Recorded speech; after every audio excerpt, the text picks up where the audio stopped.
රජකම් කළ හත් පළමුවන බුවනෙක බහු රජතුමා.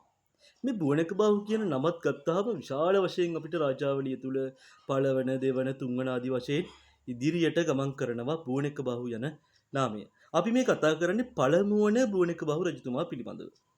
මෙතුමන් දඹදෙණියේ සිට රාජධානිය යාපහුවට අරගෙන ගිය බව මම කලින් වීඩියෝ එකේ සඳහන් කළා. එතකොට යාපහුවට අරගෙන ගිය මේ බුවනෙක බහු රජතුමාට ප්‍රශ්නයක් එනවා.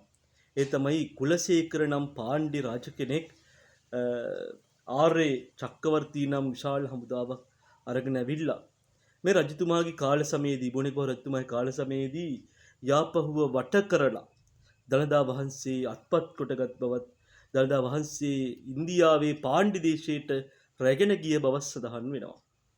එතකොට එය මෙතුමන් මුහුණ දුන්න බරපතල අභියෝගයක් විදිහට සඳහන් කරන්න පුළුවන්. ඊළඟට මෙතුමන්ට තවත් තිබිච්ච ගැටලුවක් තමයි මෙතුමන් මේ බෝසත් විජයවර්ධනතුමාගේ සහෝදරයා. ඒ වගේම දෙවන පරාක්‍රම බහු වැනි මහා නරපතියෙක්ගේ පුතේ. හැබැයි මෙතුමන්ට විරුද්ධව වනි නායකයෝ පෙළ ගැහෙන්නට පටන් ගත්තා. ඒ වගේම තමයි මෙතුමන්ට විරුද්ධව උතුරේ නායකයන් කැරලි කෝලහල සිදු කළ බව සඳහන් වෙනවා.